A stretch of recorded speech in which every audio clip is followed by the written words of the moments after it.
Peace of the Lord be with you, family. This is the son of the most sorrowful YouTube channel.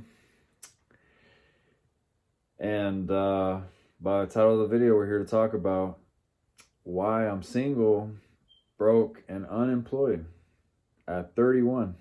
We're starting over. Again. Let's get into it. Okay. So, why, how? Number one, no relationship with God, aka my divine creator. So for most of my life, I was trying to just figure it out, following the advice of people who have been alive before my time and who are currently alive but have achieved success. You know, people we tend to admire, who have what we perceive to be success, usually in the material, whether it's like wealth or status or reputation, elevation of the self, pretty much, to whatever degree you want.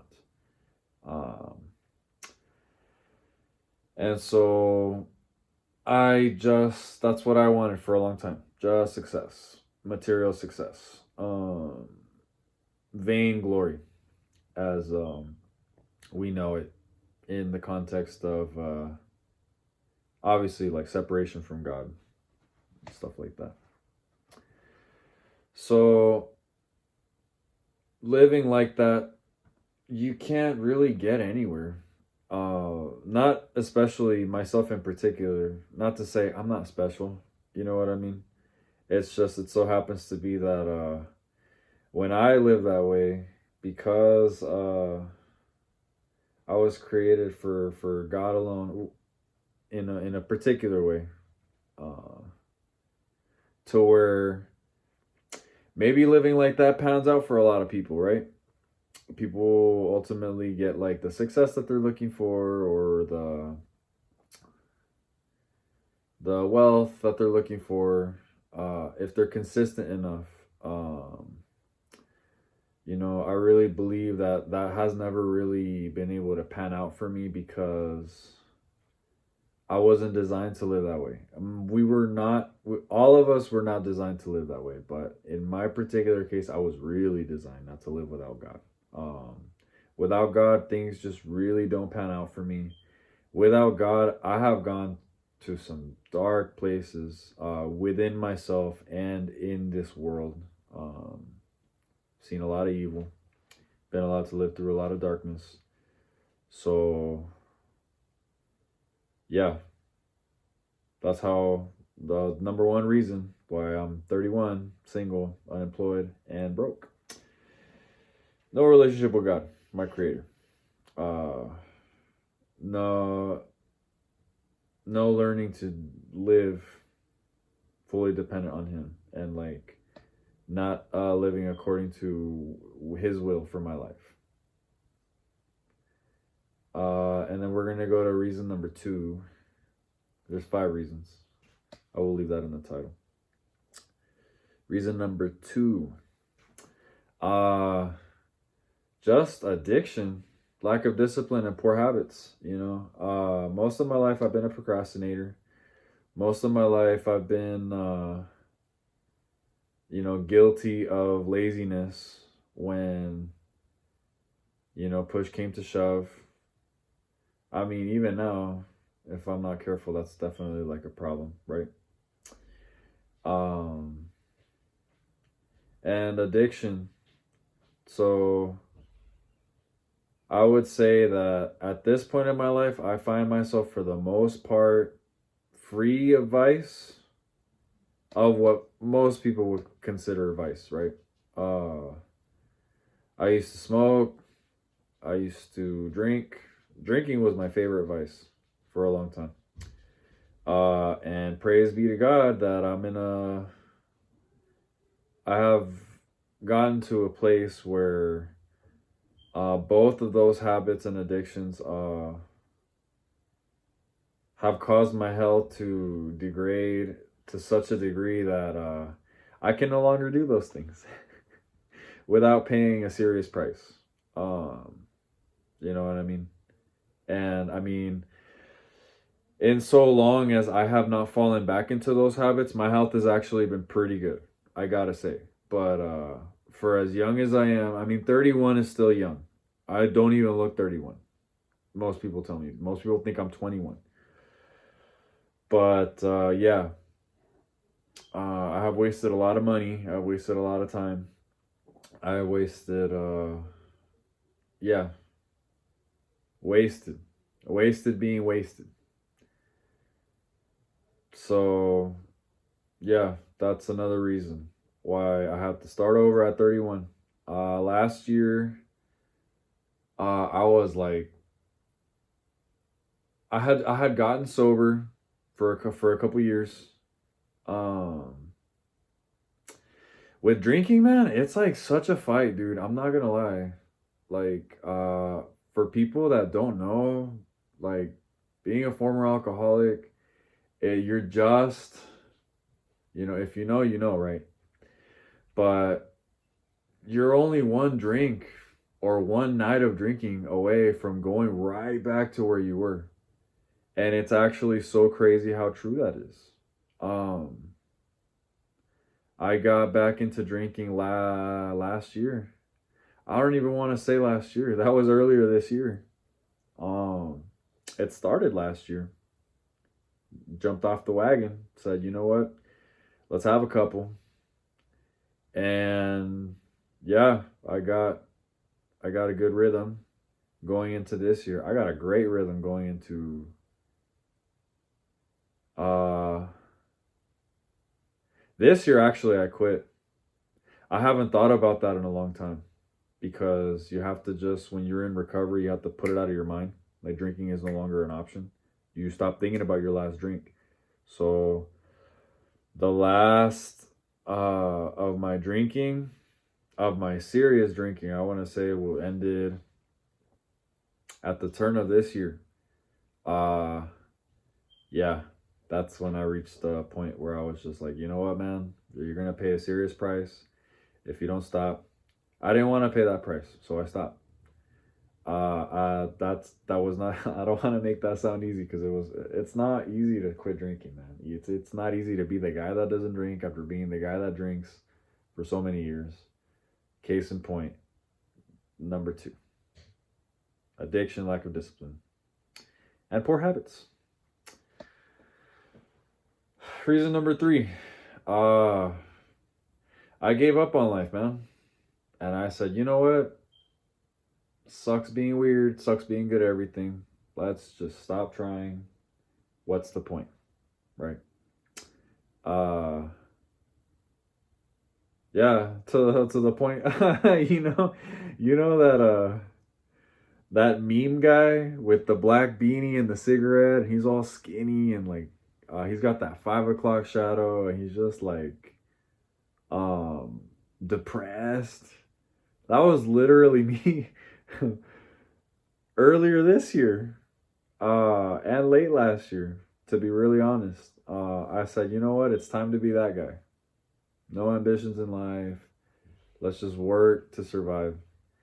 And I was just living check to check, paying the rent, but not doing anything, not wanting anything. I was just like, who cares? Um, I stopped praying and I stopped asking God. I stopped seeking the Lord. I stopped everything. I just took life for granted. You know what I mean? That's not the only time I've done that. I've done that enough times to get me to a point where I'm 31, single, broke, and unemployed. Ah, moving on to number four. Learning to live as an anomaly in the system. Not an easy thing to do. Not an easy thing to do. I'm Mexican, born in the US. And I mean, among Americans, they're already like, oh, you're one of those, right? Like,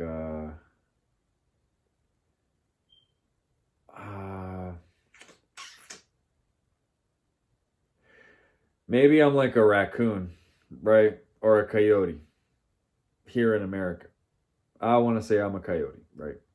Uh, we'll get into that at another time. But they're out there. You don't really see them. You hear about them. You see them, but you got to be out at a certain time. And you got to be at a certain place. Uh, Sometimes you just see them and you're just like, oh, I know that's one of those, like, but what's that doing here? You know what I mean? That's how I'm perceived in the US. In Mexico, someone like myself is just like a zebra, okay? Uh it's like, what's that doing here? um and yeah, they're just like, where I come from, that really doesn't happen. What you are, and people don't tell me this, but like, because who says that, right? But you can see it by their thoughts, by their deeds. It's just like, yeah, we're really not used to what that is, or the way you think, or they're just like, huh? Like, how did you, why would you think that? Or, um, yeah, they can never figure it out. And I'm here on Earth, living among these people. These are supposedly my people, right? Mi gente. And it's just learning to live with that, being cast out as very different, having to adapt constantly to situations, trying to please people and never really being able to you're never gonna please everybody. So in trying to please everybody, I was really like having issues. I was just like, what is going on? I couldn't figure it out for the longest time. How to just be a zebra in a world where, man, I don't know, apes. I guess we're all a bunch of apes. You know what I mean?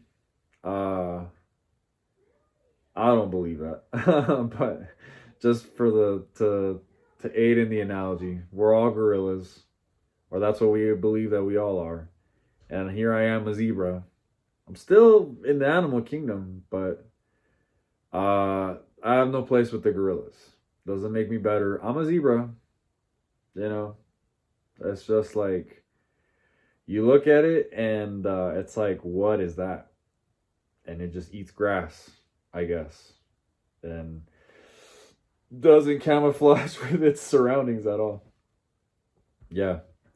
So living life like that is that took a lot of time. I feel like I'm at peace with it, but it took me a long time to get there.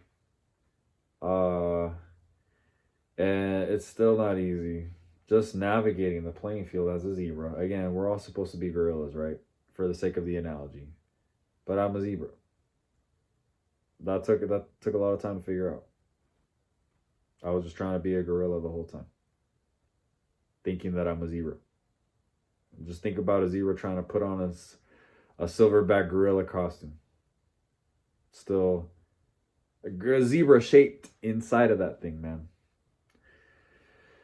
So that's reason number 4: learning to live as an anomaly in the system, as something that doesn't normally happen, and yet here I am. Number 5: giving into resentment, self supremacy, and the pursuit of power. So, for a long time, I think around the age of 25, that's when I grew tired of being a kind person, or trying to at least win over people in that way. I was in the music industry, so in that part of the world, or that region of the world, I guess we'll call it, in that playing field, it's a game of sorts. Being nice only gets you so far. It's really ferociously competitive no matter what anybody says. Yes, there's a lot of friendship. Yes, there's a lot of bands that actually like encourage you, and you know what I mean? There's also a lot of self-interest. There's a lot of ego. There's a lot of jealousy. There's a lot of jealousy in the music industry. And I hate jealousy. I don't understand it. Somebody's doing good. I love it. I love to see people doing good. You know what I mean? Even if it has nothing to do with me. You know what? So and so's doing great. You know what? I think that's peachy. Uh, just for the simple fact that it feels terrible, man. When you're having a moment and people just can't stand it. Other people, I haven't gotten there yet, but other people are like, oh, it should fuel you. It should make you feel great. That people are angry, upset that you're winning. It's just like, I haven't learned to harness that yet. Still doesn't feel great. Uh, I mean, it used to feel worse. Let's just say it used to feel worse. Um, the self supremacy part. So I stopped playing nice. I realized that it wasn't getting me anywhere. And so I decided to become ruthless. And use my powers, quote unquote, powers, abilities. Yeah, at that point, I got into the new age. I got into law of attraction. I got into like war strategies. I got into 48 laws of power. Reading books about success, about manipulation tactics. And so, yeah, just got into it, and it started to feel great because it gave me a deeper sense of control over life that I had never experienced before. A greater control over people. You know what I mean? I was really prideful at that time. I was really feeling like, feeble humans, right? Even though I am one. Really dark time. Self supremacy. That's a term that I didn't coin it. It was from a band I used to listen to back in the day, and one of the lyrics is "Fight for myself and not for anyone else."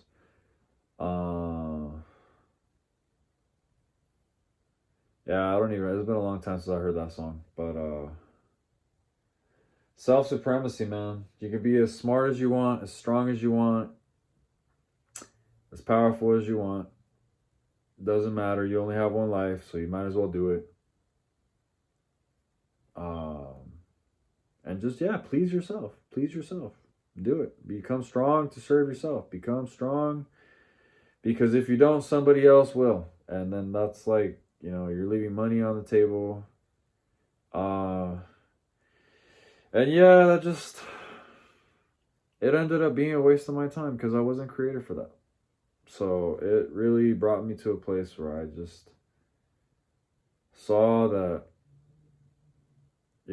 I was far from who I used to be. I didn't recognize myself and I didn't feel great. So, yeah, by the time I was ready to stop playing the game of power, it was time to turn to the Lord. And so, therefore, to close this video out, starting over at 31, so that God can, paint over this blank canvas, I've had to do just that. I've had to get rid of everything and pretty much everyone in some sense, because it's like it says in Matthew 16:25. That's one of my favorite Bible verses. Matthew 16:25. He who saves his own life shall lose it, but he who gives his own life for my sake shall find it. And so at this point in my life, I'm just choosing to trust in the Lord and to, trust that He promised. He promised that he who loses his own life shall find it for my sake. So that was my goal for the last, it's been a month now. Trying to lose my life. Lose people that ultimately wouldn't contribute to my disposition to serve God, my desire to serve God, how to walk away from Him. And also by me choosing this path, people feel like I'm stuck up, like I feel like I'm better than them, you know. But no, man, I feel like it's time to answer the calling. You know what I mean? It's time to lose my own life so that you know, I could find it. I could find the life that Christ wants me to live. So, 31, broke, single, unemployed, and just gonna talk about things, stuff that I learned, uh, and try to serve others and trust God. The key is to have nothing, to have God provide everything. It's not an easy way to live, but I feel like at this point I tried everything else, and here I am with nothing. So might as well give it a try. See what happens, right? So I really appreciate you guys tuning in. This has been the Son of the Most Sorrowful YouTube channel. And I guess I'll see you guys next time. May God bless you and our Blessed Mother protect you always. Peace.